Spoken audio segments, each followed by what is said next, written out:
नमस्कार दोस्तों, स्वागत है आपका इस YouTube channel Sarvan GS classes में।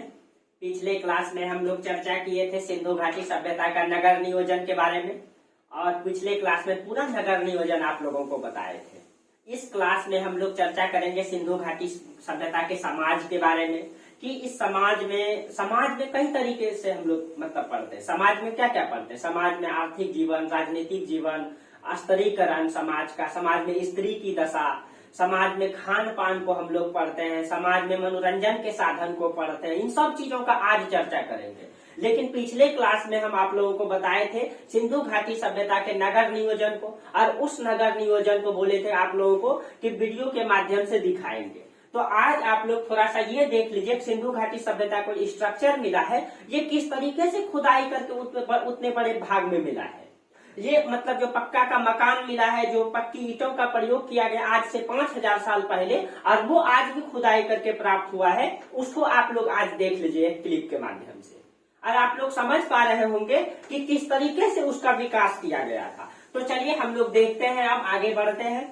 ठीक है, देखिए तो हम इसको शुरू से पहले आपको दिखाते हैं सिंधु घाटी सभ्यता का नगर नियोजन को। आप लोग पहले मैप को समझ पा रहे होंगे। देखिए ये आपका सिंधु घाटी सभ्यता का विस्तार का मैप है। ठीक है, आप लोग इसको समझ पा रहे होंगे।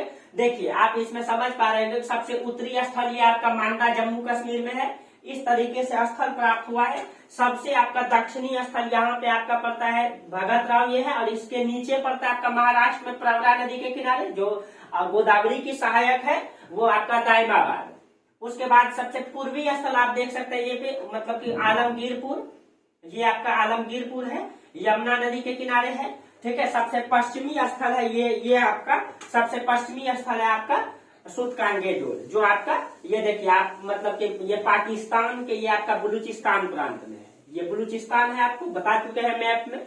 ठीक है, आप लोग एटलस में जरूर देखिएगा इसको। अब देखिए इस तरीके से इसका स्थल प्राप्त हुआ है। ये इस तरीके से इस पूरे क्षेत्रों में इसका स्थल प्राप्त हुआ है, यहाँ भी इस क्षेत्रों में भी, यहाँ पे भी। ठीक है, और आपको बताए थे कि ये त्रिभुजाकार कि लगभग जो स्थल प्राप्त हुआ है ये त्रिभुजाकार क्षेत्र में फैला हुआ है। अब देखिए यहाँ से जो स्थल प्राप्त हुआ है, जो खुदाई करके जो नगर मिला है, आपको नगर की संरचना दिखाते हैं जिस तरह से आपको कल बताया गया था। देखिए आप इस नगर का स्ट्रक्चर को देखिए, किस तरीके से नगर, इतना बड़ा नगर मिला है।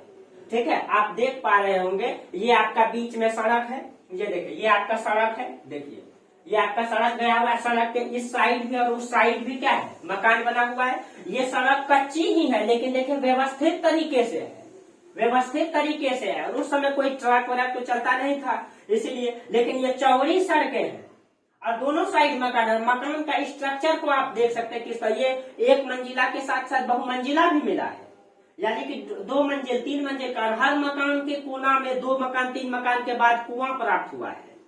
कहीं कहीं यहाँ के लोग समृद्ध रहे होंगे, कि खुशहाल रहा होगा उसका जीवन, तब तो इतनी बड़ी नगर का विकास कर चुका था वो लोग। अब देखिए, अब इसका स्ट्रक्चर थोड़ा सा समझिए। देखिए ये सिंधु घाटी सभ्यता का नगर का स्ट्रक्चर है और ये मोहनजोदड़ो का स्ट्रक्चर है।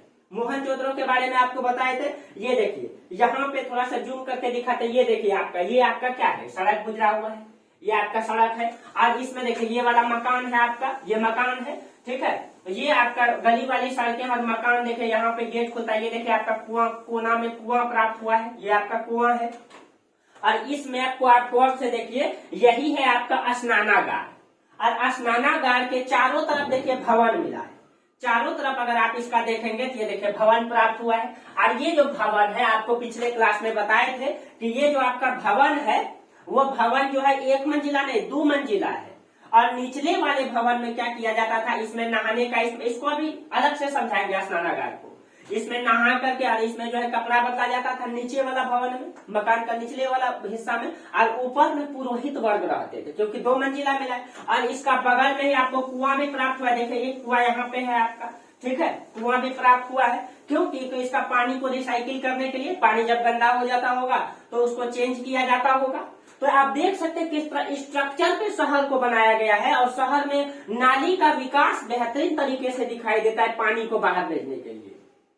देखिए आप समझ पा रहे होंगे इस तरीके से। अब देखिए, अब आप ये देखिए भवन का स्ट्रक्चर को देखिए किस तरीके से भवन को बनाया गया, खुदाई करके प्राप्त हुआ है। ये देखिए ये भवन का ये पूरा का पूरा, ठीक है। ये ऊपर वाला तो ये जो इसका छत है ये खुदाई करने से मतलब बहुत दिन हो गया, 5000 साल से ये ढका हुआ था, तो इसीलिए ये जो है कि उसका छत तो मतलब नहीं निकल पाया पूर्ण रूप से, ठीक है। लेकिन ऊपर वाला हिस्सा को आप देखिए जो उसका दीवार मिला है, ये आपका दीवार का स्ट्रक्चर, आप ये समझ पा रहे होंगे। देखिए इस तरीके से ये देखिए खुदाई करके प्राप्त हुआ है, देखिए ये खुदाई करके निकाला गया है, इसको बारीकी से खुदाई करके निकाला जाता है। ये देखिएगा आप, ये देखिए ये पूरा यही है आपका स्नानागार। देखिए स्नानागार के बगल में देखिए बड़ा सा टीला प्राप्त हुआ है यहाँ से, ठीक है। ये है, अब स्नानागार को थोड़ा सा आपको समझा देंगे, लेकिन इसको देख लीजिए आप पहले कि ये देखिए किस तरह से शहर का स्ट्रक्चर, बड़ा सा शहर प्राप्त हुआ है। ये पूरे के पूरे 7 नगर थे सिंधु घाटी सभ्यता के, जो पूर्ण रूप से पक्का के बने हुए थे, विकसित थे आज से 5000 साल पहले। आप समझ पा रहे होंगे कि किस तरीके से इसका विकास किया गया होगा।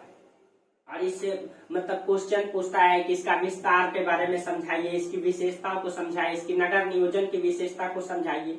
तो अगर आप बेहतरीन तरीके से पढ़ लेंगे, उसका अच्छा से नोट्स बना लेंगे, उसको एक बार देख लेंगे, तो माइंड से कभी भी बाहर नहीं होगा, ठीक है।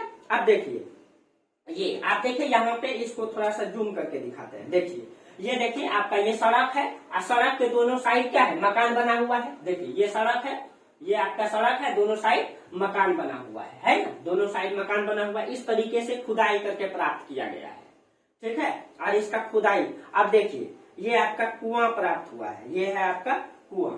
देखिए कुआं मिला है वहां से खुदाई करके, इसमें वो लोग पानी पीने के लिए इस्तेमाल करते थे उस समय, मतलब कि वो पंपिंग सेट तो नहीं होता था, कुआं से पानी पीते थे लोग। ये तो आधुनिक युग में भी चलता था आपका ना, अब 10-20 साल पहले खूब प्रचलित था कुआं। आज भी हमारे समाज में दिखाई देता है, लेकिन अब कम हो गया है, अब लोग आधुनिक हो गए हैं। आज के मतलब कि कोई भी, चाहे महिला रहे या पुरुष रहे, सब आधुनिक हो गए हैं क्या। मतलब कि हम लोग जो है कि अब तो कोई भी काम रहे, अब सब चीज हम लोग मशीन से करने लगे हैं, बिजली का इस्तेमाल, ये सब हम लोग आधुनिक हो गए हैं, इसीलिए बहुत सारी बीमारियां, ये सब चीजें, ठीक है। चलिए, तो ये देखिए हड़प्पा सभ्यता का स्ट्रक्चर था, ठीक है। अब देखिए ये आपका, ये भी आपका कुआं प्राप्त हुआ है वहीं से। देखिए कितना बड़ा स्थल को खुदाई करके निकाला गया है, ये पूर्ण रूप से ढका हुआ था, लेकिन अंग्रेजों ने इसमें कहीं कहीं धीरे धीरे ध्यान। अब देखिए यही है आपका स्नानागार, आपको पिछले क्लास में बताए थे, मोहनजोदड़ो से एक स्नानागार प्राप्त हुआ है, ठीक है।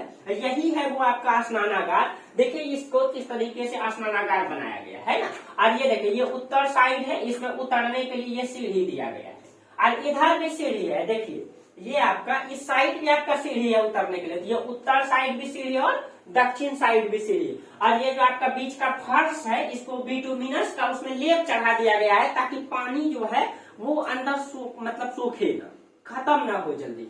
और साइड में देखिए इसका भवन मिला है, चारों तरफ भवन है इसका, जहाँ पे पुरोहित वर्ग ऊपर में रहते थे, नीचे में इसमें नहा करके कपड़ा बदलने के लिए रखा गया था। देखिए किस तरीके से ये प्राप्त हुआ है। यही है आपका स्नानागार जो मोहनजोदड़ो से प्राप्त हुआ है, ठीक है। और इससे क्वेश्चन रहता है तो आपको ध्यान में रहेगा, ठीक है। ये देखिए ये आपका पूरा भवन का स्ट्रक्चर देख लीजिए आप, यही स्नानागार है ये, ठीक है। और पूरा आसपास का देख लीजिए किस तरह से प्राप्त किया गया है इसको, ठीक है। ये देखिए इस तरीके से हुआ करता था सिंधु घाटी सभ्यता नगर। देख लीजिए आप किस तरीके से सिंधु घाटी सभ्यता का नगर प्राप्त हुआ है, ठीक है। अब देखिए ये तो हो गया नगर, लेकिन हम लोग जो आज सिंधु घाटी सभ्यता के समाज के बारे में पढ़ेंगे, समाज जो है सिंधु घाटी सभ्यता का मातृसत्तात्मक था।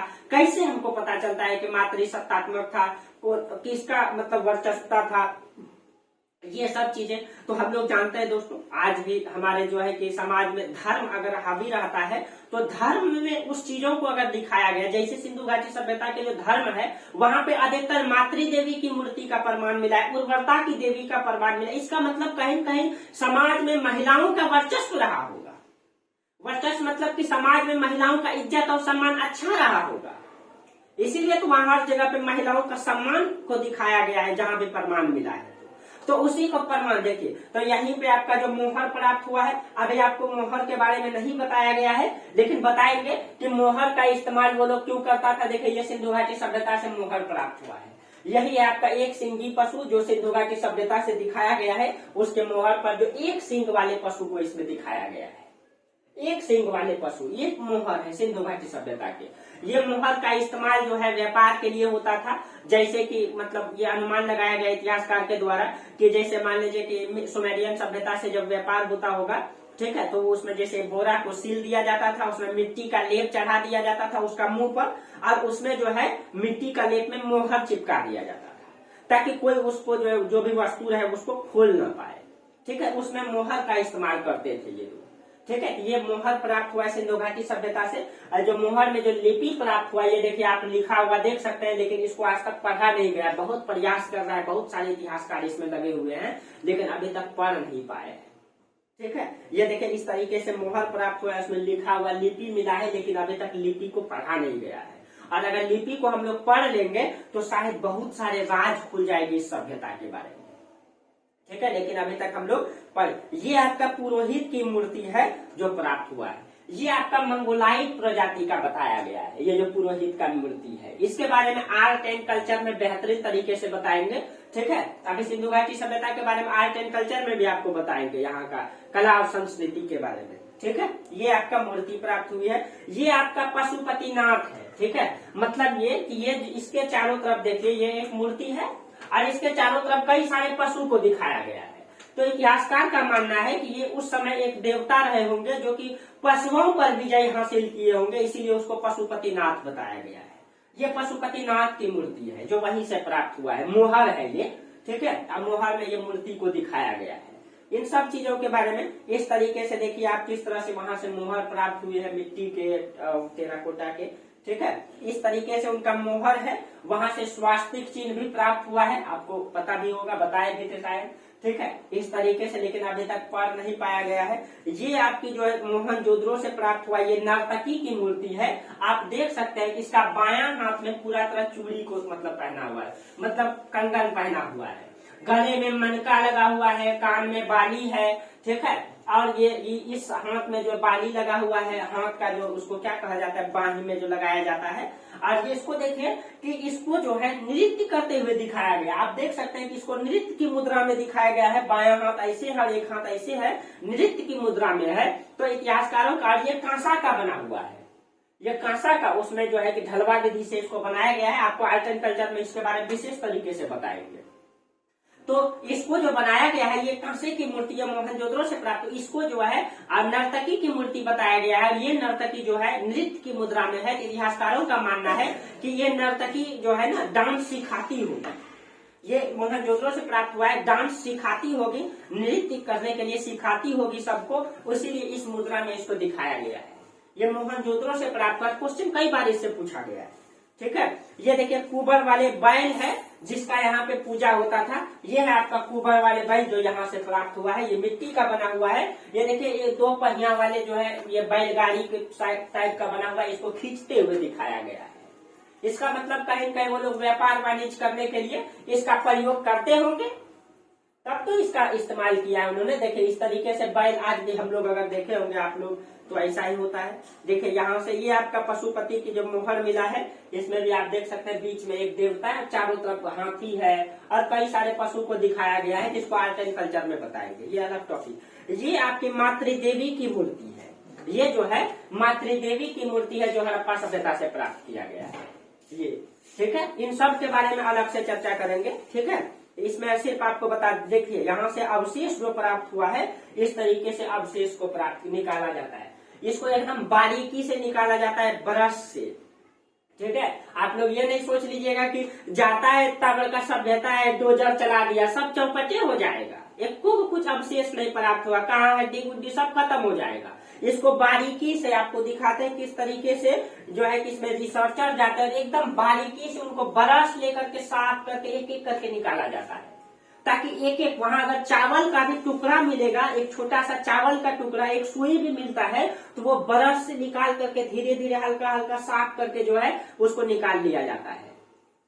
ये ब्रश से साफ किया जाता है इसको। और अब तो मतलब कि अब तो ये आ गया है, आप लोग जानते होंगे कि वो मतलब एयर वाइब्रेटर जो क्लीनर आ गया है, एयर वाइब्रेटर क्लीनर आ गया, अब उससे साफ किया जाता है। ठीक है, उसका भी अब देखिए किस तरह से ये मतलब ये पुरातत्वविद है। और देखिए यहाँ से जो मतलब की कब्र प्राप्त हुई है, ठीक है, इसको देखिए किस तरीके से बारीकी से ये लोग साफ कर रहे हैं, एक एक करके ये लोग साफ। फिर इसको इतिहास में इतिहासकार लिखते हैं और उसी को हम लोग पढ़ते हैं। सोचिए कितना कठिन होता। और ये पूरा सभ्यता जो प्राप्त हुआ है, ये पूरा सभ्यता जो प्राप्त इस तरीके से बारीकी से निकाला गया है। खुदाई बहुत ही मतलब एक कला है जो मतलब लंबे समय से इसका ये अध्ययन किया जाता है। ठीक है, किस तरीके से इसको बारीकी से निकाला। ऐसा नहीं कि गया और इतना बड़ा सभ्यता डोजर चला के निकाल दिया, सब चौपट हो जाएगा। कौन किधर, हड्डी किधर, मकान किधर, क्या कुछ पता ही नहीं चलेगा कहां से क्या प्राप्त हुआ। ऐसा नहीं है, एकदम बारीकी से। तो मेहनत हर चीजों में करना पड़ता है दोस्तों। ठीक है, बिना मेहनत का क्या होता है, कुछ नहीं होता है। ठीक है, देखिए किस तरीके से इतिहासकार एक बारीकी से, आप देख रहे हैं इसके हाथों में ब्रश है। ठीक है, और एक एक करके ईंट भी प्राप्त होगा या कुछ भी प्राप्त होगा, क्योंकि वो मिट्टी के अंदर में धंसा हुआ है। अगर हम उसमें कुदाल चला देंगे, फावड़ा चला देंगे या फिर डोजर चला देंगे, वो तो खत्म हो जाएगा ना। किधर क्या धंसा हुआ है नहीं, ये कैसे पता चलेगा। तो कोई भी चीजों को एकदम बारीकी से एक एक ब्रश से खोद खोद करके निकाला जाता है, तब जाकर के ये पूरा मतलब सही तरीके से उसका अनुमान लगाए। कहीं कहीं टूट भी जाता है निकालने में। ठीक है, इस तरीके से बारीकी से इतिहासकार इसका रिसर्च करते हैं और निकालते हैं अवशेषों को जो भी प्राप्त। देखिए इसका यहाँ औजार रखा हुआ है, जो मतलब छोटा सा एक हथौड़ी है, करनी है, छोटा सा इसके हाथ में ब्रश है। ठीक है, बारीकी से इसका अध्ययन किया जाता है, निकाला जाता है। आप देख सकते हैं, देखिए किस तरीके से। और रात दिन इसमें इतिहासकार, और अभी भी ये सब पुरातत्वविद है। ठीक है, ये सब आर्कियोलॉजिस्ट हैं। देखिए इसके हाथ में ब्रश है और यहाँ से देखिए टेराकोटा मिला है, यानी मृद भांड है, ये मिट्टी का बना हुआ घड़ा है। देखिए किस तरीके से बारीकी से इसको निकाला जा रहा है। ठीक है, और इसमें जो भी अवशेष होगा, एक चावल का भी दाना मिलेगा ना तो वो निकाल देंगे उससे। जबकि ये पूरा धंसा हुआ था, देख लीजिए इसमें यहाँ पे देखिए ये मतलब कि धंसा हुआ था, अंदर से खुदाई करके निकाला गया। ठीक है, आप समझ पा रहे होंगे इस चीजों को। ठीक है, देखिए किस तरीके से इतिहासकार इसको निकालते। देखिए यहाँ से देखिए ये जो अवशेष मिले हैं, ठीक है, ये कब्र है, ये सावधान है। ठीक है, देखिए यहाँ से किस तरीके से इतिहासकार यहाँ से निकालते हैं। और आप लोगों को तो डर ही लगेगा, अरे कंकाल है, भूत है, ये सब कुछ नहीं। यहाँ पुरातत्वविद मतलब एकदम बारीकी से अध्ययन करते हैं वहां पे, तब जाकर के हम लोगों को इतिहास के बारे में कुछ पता चलता है। फिर इतिहासकार उसको बुक में नोट करते हैं, हम लोग बुक में पढ़ लेते हैं खाली। कभी किसी को शौक हो, जाइए घूमिए देखिए इन सब चीजों को, तब तो पता चलेगा हमारा देश का इतिहास क्या है। देखिए ये किस तरीके से हाथ से बारीकी से निकाल रहे हैं, देखिए किस तरीके से एकदम हाथ से, हाथ में भी ये ग्लव्स भी नहीं लगाया, लेकिन इनको इस तरीके से बारीकी से अध्ययन करते हैं ये लोग। और हम लोगों ये लोग बारीकी से निकाल करके थाली में परोस करके, यानी किताब में लिख करके दे देते, फिर भी हम लोग सही से नहीं पढ़ पाते हैं, दुर्भाग्य है। ठीक है, लेकिन यही सब चीजें हैं। ठीक है, देखिए किस तरीके से अवशेष को देखिए कि ये हाथ से, देखिए उनके हाथ में करनी है और उसी से देखिए धीरे धीरे कैसे एक एक करके निकाल, ताकि अगर मतलब डायरेक्ट खर्च देगा सब सबटा जाएगा, पता नहीं चलेगा कहाँ क्या था। इसीलिए देखिए धीरे धीरे निकाल रहा है वो, किधर क्या मिला है, कहाँ से कौन सा समाधान मिला है। यहाँ से देखिए ये आपका युगल समाधान प्राप्त हुआ है। यहाँ से देखिए ये आपका युगल समाधान है। युगल समाधान कहने का मतलब यह है कि इसमें एक साथ दो मतलब लोगों को दफनाया गया है। आपको बोले थे कि एक साथ पति पत्नी जब दोनों को दफनाया गया था तो उसको युगल समाधान कहा जाता है, वहां से उसको प्राप्त किया गया है। तो ये आपका युगल समाधान है। ठीक है, एक साथ दो लोगों को दफनाने का प्रमाण मिला है। ठीक है, और इसको बारीकी से खुदाई करके निकाला जाता है। देखिए ये देखिए यहाँ से कई सारा मृद भांड भी प्राप्त हुआ है। आज भी हमारे समाज में भी परंपरा है, जैसे कि दफनाने के साथ साथ कुछ लोग उसमें सिक्के गिरा देते हैं, कुछ लोग कपड़ा से ढक देते हैं, बहुत सारा परंपरा चलता है। कुछ लोग ताबूत में रख के डालते हैं, तो उस समय भी ये समाज में परंपरा रहा होगा। ठीक है, इन सब चीजों को, और इन सब चीजों को मतलब कि कुदाल और फावड़ा से नहीं, अब तो वैक्यूम क्लीनर का भी उपयोग करने लगा। ये आप देख पा रहे हैं, इससे अब इसका भी इस्तेमाल होने लगा है। एकदम बारीकी से हवा मार के उसको धीरे धीरे निकाला जाता है। ठीक है, ताकि कहीं खराबी न हो। बड़ा बड़ा बिल्डिंग भी प्राप्त होगा तो उसको धीरे धीरे निकाला जाता है। फिर उसको इतिहास में किताबों में लिखा जाता है कि मोहनजोदड़ो से इतना बाय इतना का मकान मिला, ऐसा अंदाज से भी कुछ चीजें अंदाजा लगाना पड़ता है, क्योंकि पढ़ा नहीं जाता है। तो जैसे सिंधु घाटी सभ्यता के बारे में पढ़ नहीं पाए हैं, ठीक है, तो उसके बारे में अंदाज से भी लिख देना पड़ता है, जैसे यहीं से प्राप्त हुआ मकान। अब कहीं कहीं अब यहाँ से कुछ मूर्ति प्राप्त हो गई, अब मूर्ति में कुछ लिखा हुआ लेकिन पढ़ नहीं पा रहा है, और उसमें ये दिखाया गया है, जैसे आपको नर्तकी की मूर्ति बताया, वो दिखा है वो मुद्रा में है, नर्तकी की मुद्रा में, लेकिन क्या सही में है कि अब कुछ और उनका उद्देश्य रहा होगा उस समय। हम लोग तो अंदाज से बताते हैं, उसको किताब में लिख दिया जाता है कि मोहनजोदड़ो से मान लीजिए एक स्थान में खुदाई हुआ, वो स्थान का नाम है मोहनजोदड़ो, वहां से जो प्राप्त हुआ उसके बारे में किताब में लिख दिया, और उसी चीज को हम लोग पढ़ रहे हैं।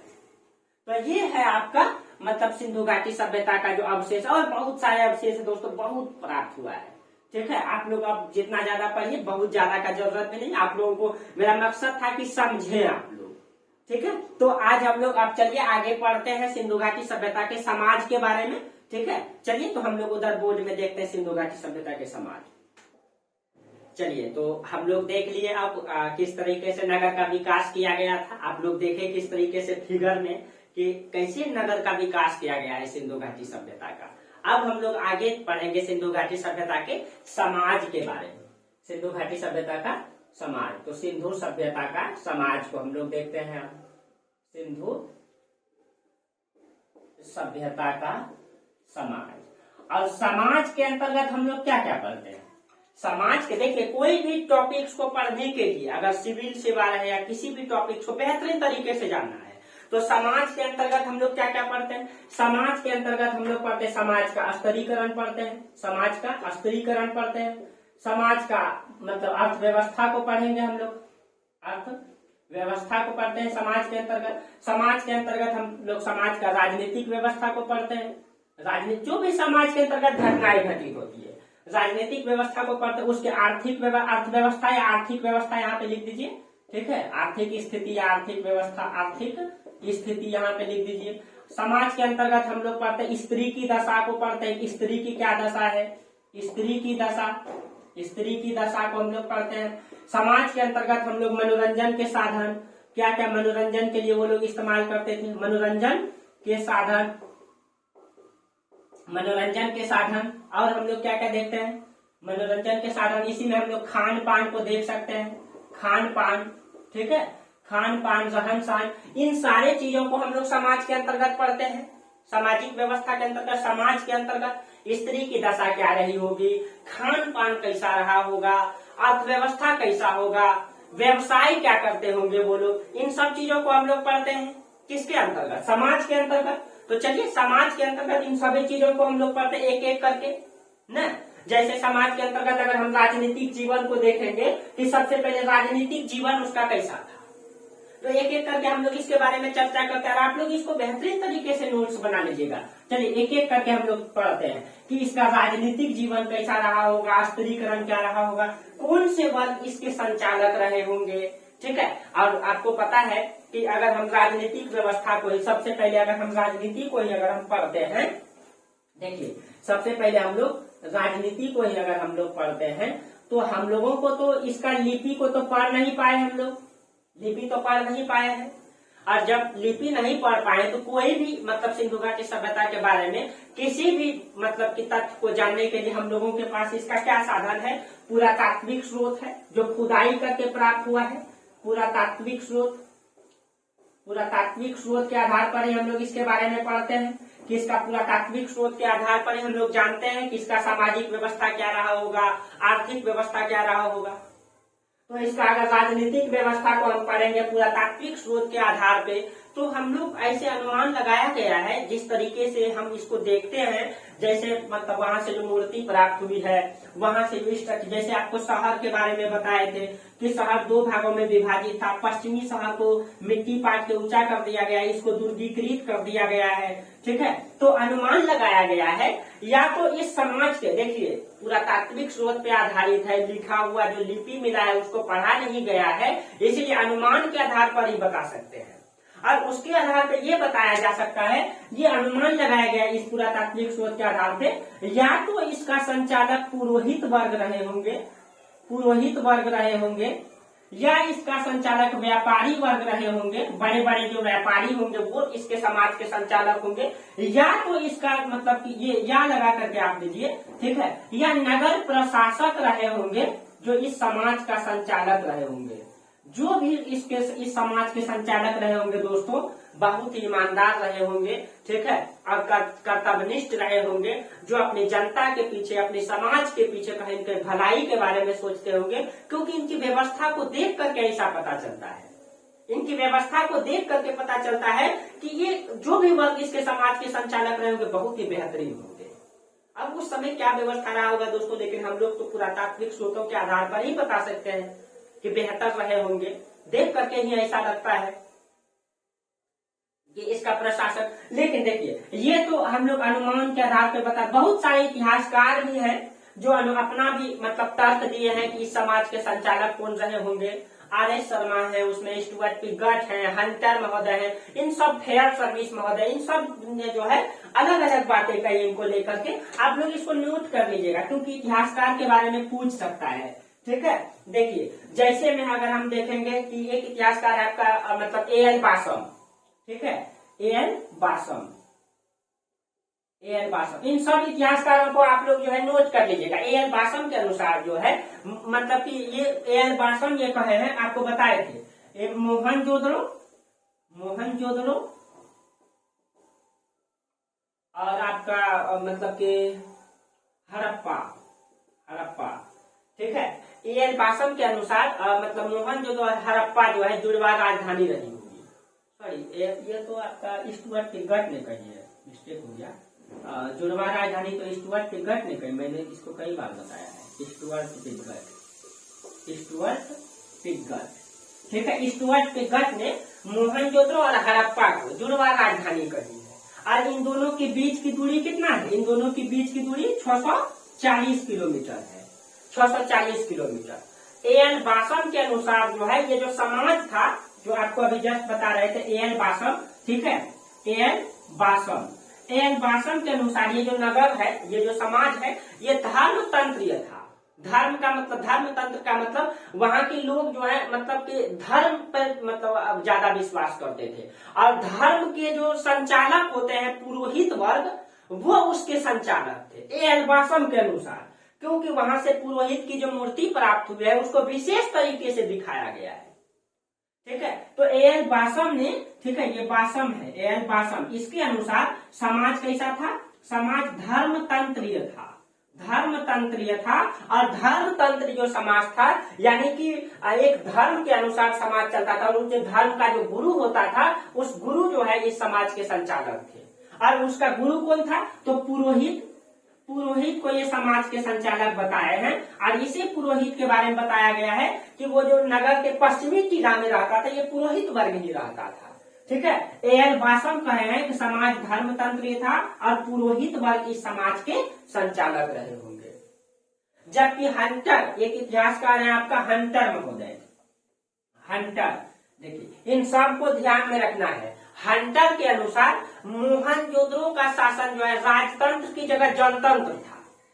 ये कहते हैं हंटर महोदय, कहते हैं जो आपका मोहनजोदड़ो है, ठीक है, जो आपका मोहनजोदड़ो है, मोहनजोदड़ो का जो शासन रहा होगा, मोहनजोदड़ो का वो राजतंत्र नहीं रहा होगा, ठीक है, यानी कि एक राजा इसके संचालक नहीं होंगे, राजतंत्र नहीं होगा, ये जनतंत्र होगा, ये ऐसा क्यों कहते हैं? ये इनको कौन सा साक्ष्य मिला वहां पे, ठीक है। जो हंटर महोदय कहते हैं कि हड़प्पा का जो है मोहनजोदड़ो का संचालक राजतंत्र नहीं हो रहे होंगे, जनतंत्र होंगे, तो इनका ये अनुमान है कि वहां से किसी भी राजा का प्रमाण नहीं मिला है और वहां से कोई अस्त्र शस्त्र का प्रमाण नहीं मिला है। इस अनुसार से हंटर महोदय कहते हैं कि यहाँ के मतलब कि लोग जो हैं जनतंत्र रहे होंगे, जनता के द्वारा यहाँ का सत्ता संचालित होता होगा। इसीलिए जैसे आज भी अगर मतलब राजा अगर संचालित करेंगे तो राजा के पास बहुत सारी सेनाएं, बहुत सारे हथियार, बहुत सारे अस्त्र शस्त्र रहते हैं, लेकिन यहाँ कोई ऐसा प्रमाण नहीं मिला है। तो जब ऐसा नहीं है तो जनता के द्वारा जब शासन होता होगा तो देखिए जैसे मुखिया का शासन होता है वो जनता का शासन है। क्या मुखिया को बहुत ज्यादा अस्त्र शस्त्र सेना रखने की जरूरत होता है? नहीं होता है, क्योंकि समाज कैसा है और मतलब प्रशासन कैसे चलता है, जनता पे निर्भर है। जनता जैसा चलाना चाहेगा वैसा चलेगा समाज। लेकिन आज कुछ उल्टा हो गया दोस्तों, हालांकि ये अलग बातें हैं, ठीक है। तो ये राजतंत्र नहीं होगा, ये जनतंत्र होगा, जनता के द्वारा शासन चलाया जाता होगा। ये अनुमान कौन लगाए, ये हंटर के अनुसार, ठीक है। अब देखिए उसके बाद एक इतिहासकार है आपका रामशरण शर्मा, आर.एस. शर्मा जिसको कहा जाता है, वो बहुत बड़े इतिहासकार है आपका प्राचीन भारत के। आर.एस. शर्मा का एंशिएंट हिस्ट्री का अच्छा बुक भी आती है, आप लोगों को भी पता होगा, ठीक है। और आर.एस. शर्मा क्या कहते हैं इसके बारे में देखिए, आपका आर.एस. शर्मा यानी रामशरण शर्मा, ठीक है। अब देखिए इनका कहना है, ये बहुत बड़े इतिहासकार है प्राचीन के, ठीक है, प्राचीन भारत एंशिएंट हिस्ट्री के। तो रामशरण शर्मा के अनुसार व्यापारी वर्ग जो है समाज के संचालक होंगे। इसके अनुसार जो व्यापारी वर्ग हैं वो समाज के संचालक होंगे, व्यापारी वर्ग, ठीक है। इनको ध्यान में रखना है, ये आर.एस. शर्मा का तथ्य को ध्यान में रखना है। आर.एस. शर्मा के अनुसार समाज के संचालन किनके हाथों में था, व्यापारी वर्गों के हाथों में। जबकि फेयर सर्विस के अनुसार एक इतिहासकार है आपका फेयर सर्विस, फेयर सर्विस,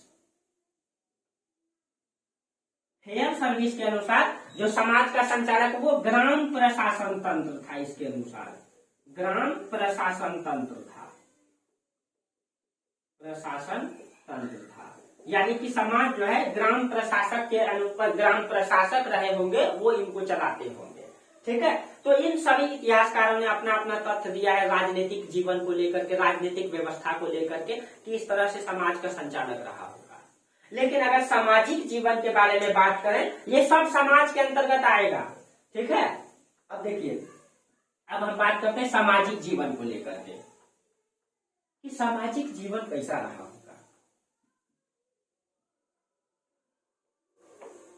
आप लोग इसको नोट जरूर करते जाइएगा, ठीक है। बहुत ही बेहतरीन कॉन्सेप्ट के साथ बता रहे हैं दोस्तों, ठीक है, कहीं भी कुछ नहीं छोड़ रहे हैं, ठीक है। चलिए सामाजिक जीवन कैसा रहा होगा, समाज के अंतर्गत ही आएगा आपका सामाजिक जीवन, सामाजिक जीवन, ये सामाजिक जीवन कैसा रहा होगा। तो अनुमान ये है दोस्तों, जहां भी पाया गया है, ठीक है, मतलब कि जैसे कि मातृ देवी की मूर्ति का मिलना, मतलब कि उर्वरता की देवी का मिलना, और अन्य कई सारे तथ्य से पता ये चलता है कि ये जो समाज है ये मातृसत्तात्मक समाज था। मातृसत्तात्मक समाज का मतलब ये होता है कि उत्पन्न हुए संतान जो है माता के नाम से जाना जाएगा। जैसे आज जो है हमारा समाज पितृसत्तात्मक है, कोई अगर हमसे नाम पूछता है तो पहले अगर गार्जियन का नाम पूछता है तो हम पिता का नाम बताते हैं और हम पिता के नाम से जाने जाते हैं। लेकिन मातृसत्तात्मक समाज में उत्पन्न हुआ संतान माता के नाम से जाना जाएगा। और आज भी आप लोग कमेंट करके बताइएगा कि आप अपने माता के नाम से कहाँ पे जाने जाते हैं, ठीक है। तो ऐसे मैं ही बता देता हूँ कि आप अपने ननिहाल में आप माता के नाम से जानते हैं, वहाँ आपका पिता के नाम से कोई नहीं जानता है, वहाँ पे आपको अपना माँ के नाम से आपको सब कोई जानता है, ठीक है। तो वो आपका माँ के यहाँ चलता है, लेकिन समाज हमारा पितृसत्तात्मक है। लेकिन ये हड़प्पा सभ्यता के बारे में बताया जाता है कि ये जो समाज है आपका मातृसत्तात्मक समाज था, मातृसत्तात्मक समाज था ये, यानी उत्पन्न हुआ संतान माता के नाम से जाना जाता था। ये अवशेषों के आधार पर ही हम बता सकते हैं कि ये समाज जो है मातृसत्तात्मक था, ठीक है। अब देखिए, अगर वर्ण व्यवस्था के बारे में बोला जाए, वर्ण व्यवस्था का तो कोई प्रमाण नहीं मिला है कि समाज में कौन कौन से वर्ग रहते होंगे। तो समाज में ऐसा अनुमान के आधार पर ही बताया गया है कि एक तो सबसे पहले पुरोहित वर्ग रहते होंगे, पुरोहित वर्ग, और ये पूरा का पूरा नगर के रूप में विकसित किया गया है। वाणिज्य व्यापार अधिक था, तो दूसरा व्यापारी वर्ग रहते होंगे, व्यापारी वर्ग रहते होंगे, व्यापारी। उसके बाद श्रमिक वर्ग रहते होंगे, श्रमिक वर्ग रहते होंगे, शिल्पी वर्ग रहते होंगे, ठीक है, शिल्पी वर्ग। इन सभी वर्गों के बारे में अनुमान लगाया गया है कि ये लोग रहते होंगे। अब ये स्वाभाविक है कि इतना बड़ा नगर का विकास है, वाणिज्य व्यापार अधिक मात्रा में होता था, तो व्यापारी वर्ग तो रहते ही होंगे, ठीक है। और बहुत सारे इतिहासकार तो व्यापारी वर्गों को समाज का संचालक भी मान लिया है न, जैसे आपका रामशरण शर्मा। आपको ध्यान में भी रखना है इन चीजों को, ठीक है। चलिए, वर्ण व्यवस्था के बारे में ये अनुमान के आधार पर ही है। श्रमिक वर्ग, पुरोहित वर्ग रहे होंगे जो समाज का संचालक माना गया है बहुत सारे इतिहासकार के द्वारा। उसके बाद आपका व्यापारी वर्ग रहे होंगे, शिल्पी वर्ग रहे होंगे, श्रमिक वर्ग रहे होंगे, ये सारे वर्ग जो है इस समाज में रहे होंगे। वर्ग व्यवस्था के बारे में ये अनुमान लगाया जाता है। ठीक है, चलिए एक सेकंड दोस्तों। अब देखिए, अब जो है अब इस मतलब की सभ्यता के लोग जो है, ठीक है, ये तो हो गया, ये आपका मतलब वर्ग व्यवस्था के बारे में हम चर्चा किए। ठीक है, अब सामाजिक जीवन के अंतर्गत ही आपका उसमें जैसे कि खान पान है, वो लोग खान पान में क्या इस्तेमाल करते थे, खान पान क्या था। तो जैसा कि मतलब कि खान पान के ये जो है कि अवशेष से प्राप्त हुआ है कि एक स्थान में जो है ना रसोई घर से जो है रसोई से आपका ये कांटा का प्रमाण मिला है, मतलब मछली के कांटा मिला है। इससे ये अनुमान लगाया गया है कि यहाँ के वर्ग जो है शाकाहारी भी थे, शाकाहारी भी थे, और प्लस में ये लोग जो है मांसाहारी भी थे, मांसाहारी भी, या इसी को हम सर्वाहारी भी कह सकते हैं, यानी कि सब मांसाहारी भी थे और शाकाहारी भी थे, दोनों प्रकार के समाज में लोग रहते होंगे, ऐसा अनुमान है। क्योंकि मछली का कांटा और बहुत सारे मतलब कांटों का प्रमाण मिला है रसोई से। ठीक है, इसी के आधार पर हम बताया गया है कि यहाँ के लोग जो है हाँ ये ऐसे रहे होंगे। ठीक है, खान पान में शाकाहारी मांसाहारी सब रहे होंगे। और जो मतलब वहां पे जो है खुदाई से और आभूषण में जो है आभूषण को लेकर के अगर हम बात करें कि आभूषण जो है इसका जो है इंक खत्म हो गया है, ये सही से नहीं लग रहा है। अच्छा चलिए, ठीक है, ये देखिए आभूषण जो है मतलब प्रमाण मिलता है कि स्त्री और पुरुष दोनों इस्तेमाल करते थे, स्त्री एवं पुरुष जो है दोनों आभूषण का इस्तेमाल करते थे। अवशेषों से प्राप्त हुआ है, स्त्री और पुरुष दोनों जो है प्राप्त कर मतलब कि ये पहनते थे। मनोरंजन के लिए वो लोग, जैसे आज भी हमारे पास तो मनोरंजन का बहुत सारा साधन है दोस्तों, लेकिन आज से 5 साल 10 साल पहले ठीक है मनोरंजन का बहुत कम साधन था। ठीक है, कुछ ही घरों में वो आपका टीवी हुआ करता था। आज तो सबके पास मोबाइल हो गया है मनोरंजन के लिए। लेकिन पहले लोग मतलब कि दूर दूर से नाटक देखने के लिए जाते थे, 10 किलोमीटर 15 किलोमीटर पैदल नाटक देखने के लिए जाते थे, रात भर रुकते थे। अब वो कहाँ होता है। ठीक है, तो वो मनोरंजन का साधन था। हर इंसान को जीने के लिए मनोरंजन चाहिए दोस्तों। ठीक है, हर चीजें इंसान की ये प्रवृत्ति ही है।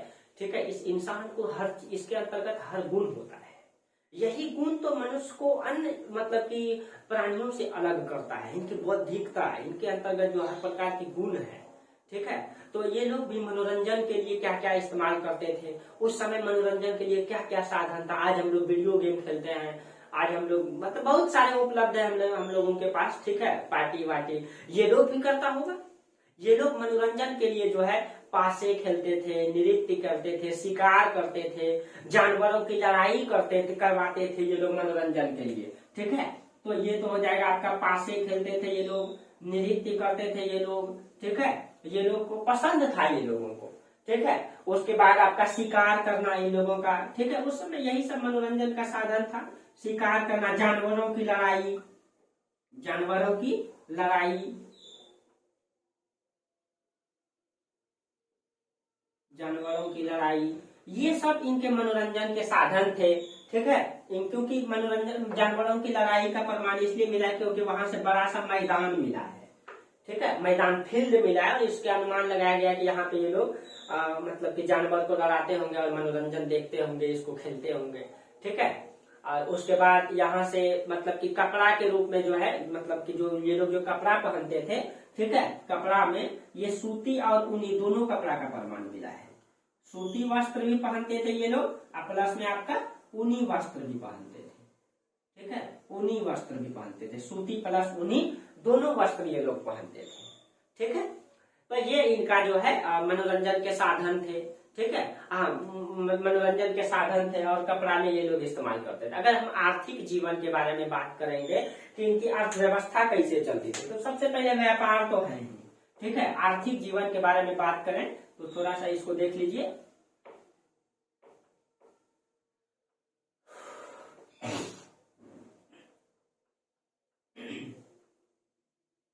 अब देखिए इनका आर्थिक जीवन,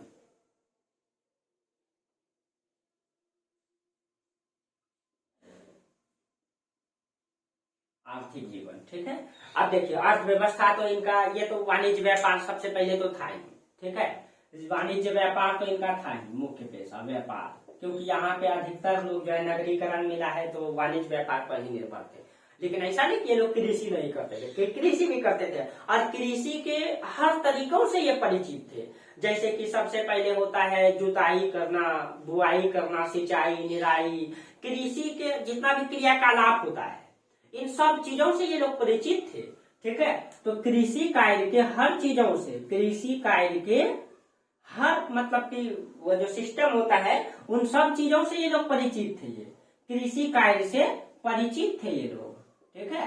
और कृषि कार्य भी करते थे ये लोग, ठीक है। उसमें उत्पादन में मतलब कृषि का हर विधि जानते थे। उत्पादन में ये लोग जो है गेहूं का, जौ का, मटर का, धान का, इन सब चीजों का, धान का तो बहुत कम परिमाण मिला है, बहुत अधिक मात्रा में नहीं मिला है, लेकिन फिर भी हम लोग ये नहीं कह सकते हैं कि खेती नहीं करते थे।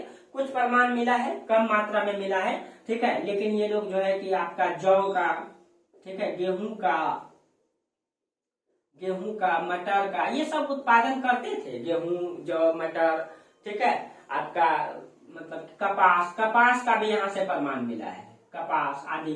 धान का प्रमाण बहुत ज्यादा नहीं मिला है, इसीलिए इसको हम लोग डाउट में ही रखते हैं। बहुत ज्यादा प्रमाण तो मिला है नहीं, ठीक है, इसीलिए इसको हम लोग डाउट में ही रखते हैं। ये सारे प्रमाण के आधार पर ही बोल सकते हैं। अब कपास का प्रमाण सिंधु घाटी सभ्यता से, ठीक है, ये मतलब इस सभ्यता का पहली प्रमाण है ये कपास का प्रमाण। यहीं पे सबसे पहली बार कपास का प्रमाण मिला है, ठीक है, इससे पहले नहीं मिला है। उद्योग में ये लोग कौन कौन सा उद्योग चलाते थे, ठीक है। उद्योग का अगर हम बात करेंगे, ठीक है, उद्योग में कौन कौन सा उद्योग चलाते थे, तो हम कह सकते हैं कि ये लोग जो है सूती वस्त्र उद्योग को चलाते होंगे, कपास का प्रमाण मिला है। बर्तन उद्योग, शिल्प उद्योग, ठीक है।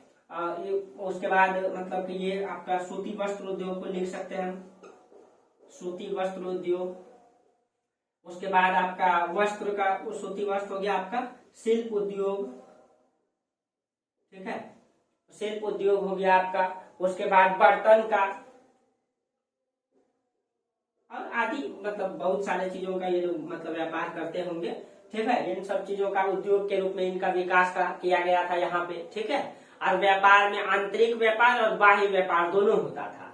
यानी कि आंतरिक का मतलब ये आपस में भी व्यापार करते थे, और जो इसके समकालीन जो सभ्यता थे, ठीक है, जो आपका मतलब कि मेसोपोटामिया की सभ्यता, आपका मिस्र की सभ्यता, ठीक है, सुमेरियन सभ्यता, इन सब सभ्यता से भी ये लोग व्यापार करते थे, क्योंकि इसका भी प्रमाण मिला है। यहाँ का मोहर सुमेरियन सभ्यता में मिला है, सुमेरियन सभ्यता का मोहर यहाँ मिला है। इसका मतलब इनका व्यापार जो है जुड़ा हुआ था, ठीक है। तो इनका व्यापार के बारे में अगर हम देखें तो व्यापार जो है इनका आंतरिक भी था और प्लस में इनका बाह्य भी था। तो आंतरिक और बाह्य दोनों व्यापार से ये लोग मतलब व्यापार करते थे ये लोग, ठीक है। अब व्यापार में क्या क्या आयात, ये लोग निर्यात क्या क्या करते थे, सूती वस्त्र, हाथी दांत, लकड़ी, ठीक है, आपका मतलब कि बर्तन, ये सब निर्यात करते थे ये लोग। तो दोनों को लिख देते हैं, ठीक है। तो निर्यात मतलब यहाँ से क्या क्या भेजते थे ये लोग, तो निर्यात क्या क्या करते थे, निर्यात में आपका ये लोग बर्तन भेजते होंगे बना करके, ठीक है। आपका ये मतलब सूती वस्त्र, हाथी दांत, सूती वस्त्र, आपका हाथी दांत, ठीक है, आपका लकड़ी, इन सब चीजों का ये लोग जो है निर्यात करते थे, यानी कि भेजते थे। लेकिन आयात क्या क्या करते थे, यानी मंगवाते क्या क्या थे, तो ये देखिए थोड़ा सा आयात को लिख देते हैं, इसको ध्यान में भी रखना है। देखिए ये लोग आयात क्या क्या करते थे। आयात में ये लोग जो है चांदी, टीन और तांबा, इनको लिख देते हैं। चांदी को, टीन, तांबा, और यही तांबा और टीन को मिला करके ये लोग कांसा बना दिए थे, कांस्य। इसीलिए यहाँ पे सबसे ज्यादा कांस्य के बर्तन का इस्तेमाल किया गया है, इसीलिए इसको कांस्य सभ्यता भी कहते हैं, कांस्ययुगीन सभ्यता भी कहते हैं।